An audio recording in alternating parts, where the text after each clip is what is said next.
Signal बज गया है और ये सिग्नल है जो अगली तस्वीर हमें बता रहा है ओवरऑल विधानसभा चुनाव 2020 सबसे बड़ा, सबसे सटीक सर्वे।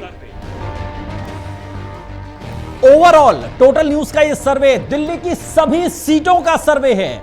क्या है दिल्ली का मूड? आम आदमी पार्टी 52.10% के साथ पहले नंबर पर आम आदमी पार्टी, बीजेपी 35.38% के साथ। एक लंबा फासला यहां पर भारतीय जनता पार्टी और आम आदमी पार्टी के बीच में, और कांग्रेस तीसरी पोजीशन पर है 9.38% के साथ, और अदर्स के खाते में 3.14% का वोट परसेंटेज का मत जो है वो जाता हुआ दिखाई दे रहा है।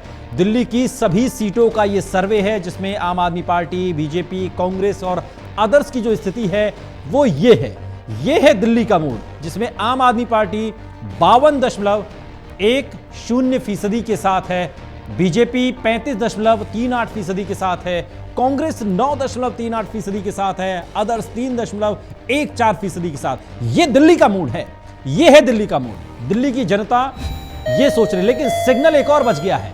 दिल्ली विधानसभा चुनाव 2020 सबसे बड़ा, सबसे सटीक सर्वे। और अब देखिए टोटल न्यूज का सर्वे जो सीटों में तब्दील हो रहे हैं। ये जो हम वोट परसेंटेज आपको दिखा रहे थे, जनता का जो मूड था, जनता जो सोच रही थी दिल्ली के जनादेश को लेकर के कि आम आदमी पार्टी आएगी या बीजेपी आएगी या कांग्रेस कुछ कमाल दिखाएगी। लेकिन अब देखिए, जब लोगों का जो रुझान देखा गया था और जब वो परसेंटेज में थे, उसके बाद जब सीटों की तरफ हम उन्हें मोड़ते हैं, तब्दील करते, तब तस्वीर क्या उभर रही है? आम आदमी पार्टी 50 से 56 सीटें लेती हुई। हालांकि ये पिछली बार की तुलना में आम आदमी पार्टी को नुकसान है, 70 में से 67 सीटें जीती थी। लेकिन इस बार का जो जनादेश है, लोगों का जो मूड है, जो संभावित तस्वीर है, उसमें आम आदमी पार्टी 50 से 56 सीटें लेती हुई। भारतीय जनता पार्टी पिछली बार की तुलना में अगर हम देख रहे हैं इस बार जनता का मूड, दिल्ली का मूड, तो उसमें आम आदमी पार्टी थोड़े नुकसान में है, तो भारतीय जनता पार्टी में सुधार हो रहा है।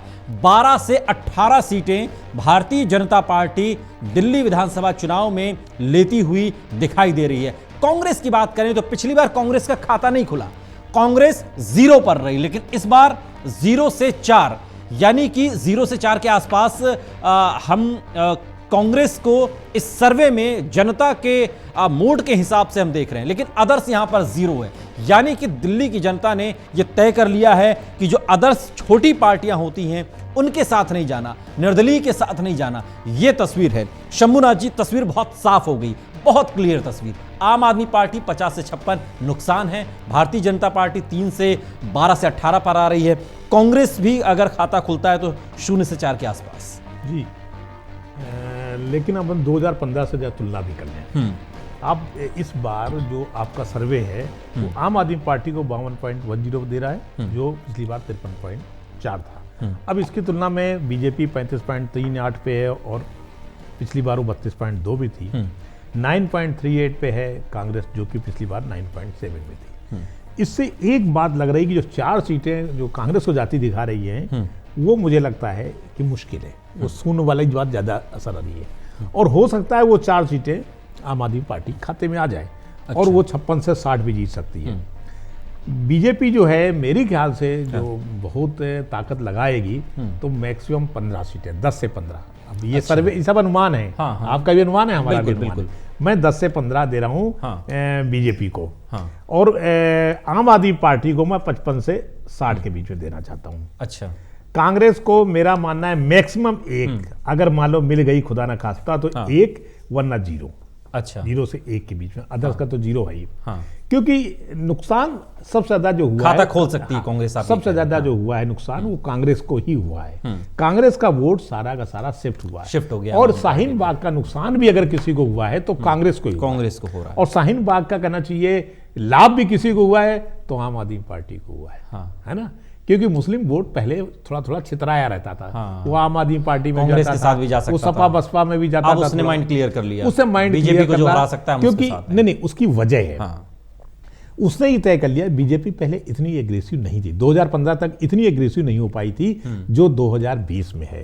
पिछले आप देखिए लोकसभा सत्रों में, मतलब संसद के सत्रों में जो चीजें आई हैं, जो भी बातें आई हैं, वो सब कहीं ना कहीं एंटी मुस्लिम लग रही हैं। अच्छा, जैसे 370 के जो CA, NRC, हो सकता है उसका असर मुसलमानों पे उतना न पड़े, बाद में सफाई बहुत दी गई, लेकिन संसद में जो गृह मंत्री जी बोल रहे थे कि हम उनको नहीं आने देंगे, तो उसका नुकसान कहीं ना कहीं प्रधानमंत्री ने जो सफाई दी वो उस पर भी वो उसका नुकसान कांग्रेस को हुआ है, उसका नुकसान कांग्रेस को हुआ है, उसका फायदा आपको हुआ है। देखिए बीजेपी तो उनके वोट को आसरा ही नहीं कर रही है, उनको तो पता है कि उनको वोट नहीं मिलने वाले उनसे, लेकिन जो कहीं ना कहीं मुस्लिम वोट ढूंढता था कि हमारा कुछ कोई नहीं तो हमारा कांग्रेस, बीजेपी को भी तो फायदा मिल रहा है ना, अगर शाहीन बाग का ही सही है तो वो ध्रुवीकरण का फायदा मिल रहा है। लेकिन वो एक तरह से वो वोट बैंक है जो कांग्रेस का एकदम से टोटली निगेटिव हो गया है ना, वो वोट भाग रहे, जो दलित था, जो ओबीसी था, जो सवर्ण था, वो भाग के हिंदू पार्टी बीजेपी में आ गया। और आम आदमी पार्टी आज वो बन रही है जो सेकुलर है, उसमें हिंदू भी सेकुलर है, उसमें हिंदू सेकुलर साथ वो भी है जो सेकुलर या कम्युनल के उसमें ज्यादा फेर में नहीं है। उसको लगता है कि आम आदमी पार्टी फायदा पहुंचा रही है, फ्री वाला नहीं है, फायदा का मतलब फेयर गेम खेल रही है। जैसे स्कूलों का मामला है, देखिए कुछ भी हो, आप आज से 7-8 साल पहले दिल्ली के स्कूलों को याद करिए कि कब फीस बढ़ा देते थे, कब वो कितनी उनकी मनमानी चलती थी, 1000 रुपए का फॉर्म था, वो अब 25 रुपए पे मिनिमम, यानी मॉडर्न स्कूल 12 खंबाई का फॉर्म 25 रुपए मिलेगा। दूसरे 4 किलोमीटर की दूरी है, फर्स्ट फीमेल चाइल्ड है। इस बार आपको आश्चर्य होगा कि DPSR के फॉर्म में 100 जितने एडमिशन हुए नर्सरी में सबके सब फीमेल चाइल्ड थे। अब तो कई बार लगता है मेल चाइल्ड कहा जाए। तो स्त्री सशक्तिकरण, बेटी बचाओ बेटी पढ़ाओ की बात प्रधानमंत्री कह रहे हैं, लेकिन अरविंद केजरीवाल ने उसे लागू कर दिया है। तो यह फायदा आम आदमी पार्टी को मिल रहा है, इसलिए आम आदमी पार्टी को मैं 55 से 60 के बीच में दे रहा हूं। दधिबल जी, आप इस गणित को आप किस तरीके से देख रहे हैं? अब जब तस्वीर साफ हो गई है, आम आदमी पार्टी घट तो रही है, लेकिन ठीक है 5 साल की सरकार, एंटी इनकम्बेंसी और तमाम फैक्टर होंगे, बीजेपी बढ़त कैसे ले रही है? नहीं, देखिए बीजेपी को जो बढ़त मिल रही है वो कोई बहुत ज़्यादा बढ़त तो नहीं मिलती दिख रही है। 32 से 35 हुई है, 3-3.25% का फ़ायदा है। अभी देखिए क्या कितना मिल पाता है। लेकिन ये आपका सर्वे जो है ये एक चीज़ तो बताता है, जैसे शंभूनाथ जी बता रहे थे, रिफॉर्म्स की बात कर रहे थे एजुकेशन में, या DPS या दूसरे स्कूलों और उनकी बात कर रहे थे, शिक्षण संस्थानों की। लेकिन हमें जो लगता है कुल मिलाकर के इस देश के दूसरे राज्यों की तरह दिल्ली की जनता भी, यहाँ की भी जो वोटर हैं, वो अभी मुफ्त की चाशनी जो है, अच्छा, उससे कुछ मुक्त नहीं हो पाए हैं। और वो एक ऐसी चीज, ये तो लेकिन तीनों पार्टियां घोषणा पत्र में मैं वहीं आ रहा हूँ, अच्छा लगेगा, मैं वहीं आ रहा हूँ अनूप जी, कि केजरीवाल ने एक बड़ा धोबीपाट टाइप का दांव फेंका। और जब इन पार्टियों ने कहा कि हम भी ये देंगे, हम भी ये देंगे, तो केजरीवाल ने एक ही बात कही, या उनके लोगों ने एक बात कही कि जिन राज्यों में आपकी सरकारें हैं कांग्रेस और भारतीय जनता पार्टी के, आप जरा वहां लागू करके दिखा दीजिए, दिल्ली में बाद में कीजिएगा। तो केजरीवाल कहीं ना कहीं ये इन बातों को कह करके ये समझाने में जनता को कामयाब रहे कि इनके झांसे में मत आना, और ये बेवजह की बातें हैं। ठीक है। दूसरी चीज, कोई भी अभी इस देश का वोटर जो है, और खास करके दिल्ली जैसे देश की राजधानी का वोटर, वो अभी इकोनॉमी में जो कठोर कदम उठाए जा रहे हैं उसको लेकर के वो अभी तैयार नहीं दिखता है। वो फ्री की तरफ ज़्यादा दिखता है, चाहे वो बस में यात्रा करने की बात हो, चाहे वो पानी की बात हो, चाहे बिजली की बात हो, या दूसरे सब्सिडाइज्ड जो मामले हैं उनकी बात हो। तो ये सब चीज़ें कहीं ना कहीं असर डाल रही हैं। दूसरा, दिल्ली में जो सबसे बड़ा है लैंड ऑर्डर, वो कहीं ना कहीं लोगों को केजरीवाल समझाने में रहे कि ये केंद्र सरकार का विषय है और पुलिस काम नहीं करती है, चाहे वो महिलाओं के साथ बढ़ने वाले अपराध हों या दूसरे अपराध हों। तो इस तरह की चीज़ों को वो पब्लिक को समझाने में कहीं ना कहीं कामयाब रहे, जिसको भारतीय जनता पार्टी अपने तरीके से नहीं समझा पाई। ठीक है, उन चीज़ों को, दिल्ली में CCTV लगाने वाली बात हो, कुछ चीज़ें ऐसी रही जिसने बैकफायर किया है, हमको लगता है। और उसका नतीजा ये हो रहा है कि आम आदमी पार्टी जो है वो नंबर 1 है और 50 या 50 के पार जाती हुई दिख रही। भारतीय जनता पार्टी के पास खोने को बहुत नहीं है, 3 सीटें उसके पास थी, 12 से 18 के बीच में आपका सर्वे आ रहा, तो ये भारतीय जनता पार्टी के लिए सुकून की बात है। कांग्रेस पार्टी को जो 4 सीटें मिल रही हैं, मैं शंभूनाथ जी से इत्तेफाक रखता हूं, उन्होंने जो कहा 1-2 सीटें तो कहीं ना कहीं समझ में आ रही हैं, लेकिन 4 सीटें तो मुझे भी नहीं लगती, क्योंकि आम आदमी पार्टी जिस तरह से कांग्रेस का विकल्प बन गई है और कांग्रेस पिछले 5 सालों में मृत प्राय पड़ी रही, और तो जितने गुट उसमें बन गए और वो सब चीजें, तो वो बहुत नुकसान दे रही है। ठीक है विनोद जी, आप किस तरीके से देख रहे हैं? और तब हम ये बात कर रहे हैं जब हम ये पाते हैं कि पिछले चुनाव से और इस अब ये जो मूड है, इस मूड में हम देख रहे हैं कि कांग्रेस और आम आदमी पार्टी दोनों घट रही हैं, लेकिन बीजेपी में वो उछाल आ रहा है। देखिए, मत प्रतिशत के स्तर पे तो एक ही चीज़ हुई है कि पिछले विधानसभा चुनाव में आम आदमी पार्टी को 54.3% मत मिले थे, जो घट कर के 52.10% हो गए हैं, कि यानी कि उनका पिछली बार की तुलना में कुछ मत प्रतिशत घटा है। लेकिन यहाँ पर ये भी चीज़ देखने की है कि पिछली बार जिस तरीके से छोटी छोटी अन्य पार्टियों ने खुल करके सपोर्ट किया था, इस बार ऐसी कोई चीज़ नहीं है। पिछली बार टीएमसी ने, बीएसपी ने, एसपी ने, तमाम पार्टियों ने समर्थन किया था, वो इस बार नहीं है। बल्कि जेडीयू जिसने पिछली बार सपोर्ट किया था, इस बार वो बीजेपी को सपोर्ट कर रही है। और इस आरजेडी ने भी किया था, वो भी इस बार नहीं है। इसके बावजूद वो 52% का मत प्रतिशत बनाने में कामयाब है। तो इसका मतलब है कि जिस मतदाता ने पिछली बार, जब कोई फ्रीशिप की इतनी ज़्यादा बातचीत नहीं थी, तब इतनी चीज़ें, फ्रीशिप का वो प्लैंक इतना ज़बरदस्त नहीं था, तब प्लैंक दूसरा था। लेकिन जिस वोटर ने पिछली बार आम आदमी पार्टी को वोट दिया, लगभग वो सारा का सारा वोटर अभी भी दे रहा है। ये मैं व्यक्तिगत अपने मिलने जुलने में भी पाता हूँ, जहाँ मॉर्निंग वॉक पे जाता हूँ, मुझे लगता है कि जो पहले थे वो वहीं अभी भी मौजूद हैं। अच्छा। दूसरी चीज़ ये है, जो शंभूनाथ जी ने और ददीबल जी ने बड़े साफ साफ कह दिया कि वो क्रेडिबिलिटी का सवाल है। आप कहिए कि हम भी मुफ्त करेंगे, हम तो आपसे भी ज़्यादा मुफ्त देंगे, लेकिन वो क्रेडिबिलिटी नहीं है। वो पूछ लेते हैं कि भाई आपने अपने राज्य में क्यों नहीं करके दिखा दिया? अगर आपकी ये मंशा है करने की, तो जो है दिल्ली में ही कैसे करेंगे? और लॉ एंड ऑर्डर वाली ही बात नहीं है।